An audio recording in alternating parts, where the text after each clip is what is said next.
than ICBM. Do you assess that there was any Russian technological support vis-a-vis the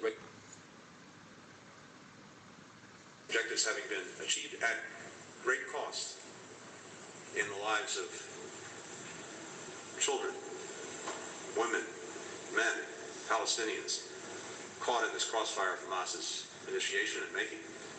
Well, this would be the time to move to end the war.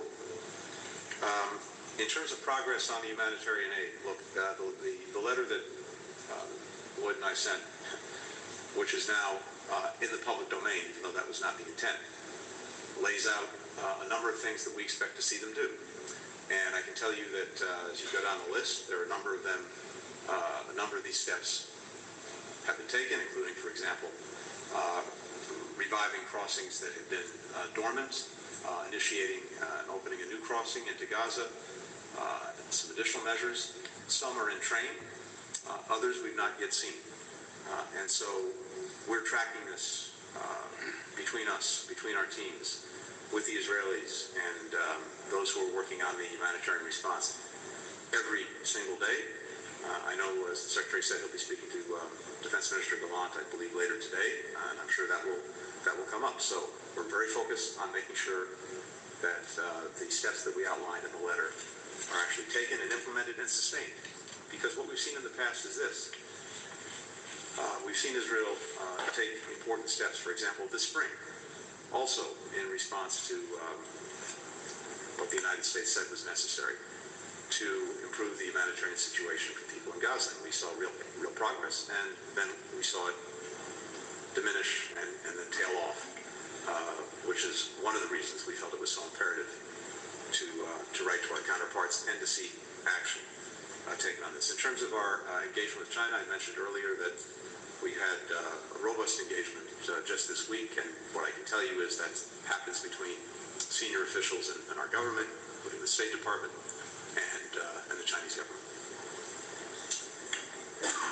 Regarding progress with respect to the delivery of humanitarian assistance, I agree with what Tony has said. We are seeing progress, and we'll continue to watch this on a daily basis, and I'll continue to engage my counterpart and encourage him to pick up the pace. More crossings being opened, more humanitarian assistance going in. We just got to make sure that they increase it even more. The other question you had for me was that based upon the 10,000 troops from the DPRK that have entered the battle space, is it possible for Ukraine to hold on to Kursk? The answer is yes. And if you take a look at what I said earlier in terms of the numbers of casualties that Russia is suffering on a daily basis, some 1,250 or so casualties per day. You do the math on a given month, those are pretty big numbers. And so the number 10,000 kind of pales in comparison to those kinds of casualties. So this 10,000 won't come close to replacing the numbers that the Russians have lost.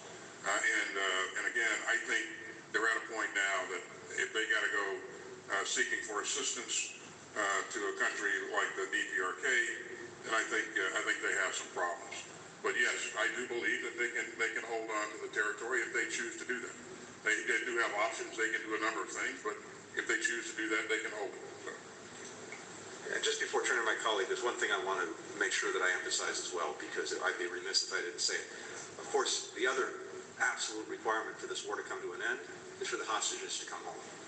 And that includes the 7 Americans. So we're working on that every single day, but that is absolutely necessary, and with every passing day, increasingly urgent.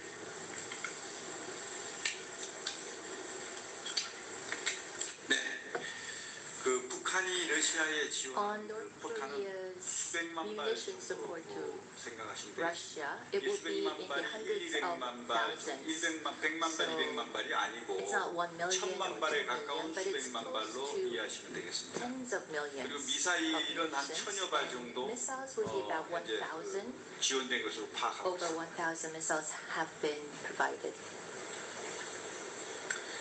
And for the final question, Min Suk Lee with Chosun Ilbo. Thank you. My first question is to Secretary Austin. Has there been any new U.S. intelligence or assessment of what Russia might offer North Korea in exchange for deploying over 10,000 troops, whether in the form of military aid, advanced weapons technology, or economic support? And to Secretary Blinken, as DPRK's nuclear and missile programs have become increasingly advanced, U.S. officials have been mentioning the interim steps to engage with North Korea, which raised some speculations about whether the U.S. is poised to employ a policy shift. There was no phrase denuclearization in the joint statement released yesterday after the SCM. So is the U.S. moving the focus of its diplomacy from the pursuit of complete denuclearization of the North Korea to one of deterrence? Thanks. 다음은 조태열 장관님, 김용현 장관 두 분께 질문 Next, my question is for Minister 김 장관님은 Yong-hyun 전날 and SCM 회견에서 Tae-yul. 북한이 러시아의 전술 핵무기 및 ICBM 보도와 원자력 잠수함 등 첨단 군사 기술을 요구할 가능성이 높다고 There's a 하셨습니다. possibility that North 이런 Korea 정황이나 has 움직임이 advanced 실제로 technology from 포착되는 게 Russia. And so, do you 있는지요? have any signs 그리고 that 이런 this is actually happening? 우려가 가시화될 And 경우 if 우리 this 정부는 어떤 concern 대응을 is 하고 있는지, visualized, comes to 그리고 이를 막기 fruition, 위한 방안은 what 어떤 will the 것들이 Korean government 있는지 do as a 말씀드립니다. response? And what are the preventive measures that we can take? In terms of what the DPRK may be getting in return for its provision of 10,000 troops, that's unknown at this point, but as you look at things, you would guess that technology would be at the top of the list, and that's, again, one of those things that could be and will be destabilizing depending on what kind of technology we're talking about. Financial assistance, and you can go down the list. All right, and certainly DPRK stands a chance of gaining in this exchange here. This is something we're going to have to continue to watch very, very closely. It will potentially embolden them to do more of the kinds of things that we've seen them do here recently, especially the kinds of things that we saw yesterday with the launch of an ICBM. And our policy remains what it has been and will remain, which is the complete denuclearization of the Korean Peninsula. 네.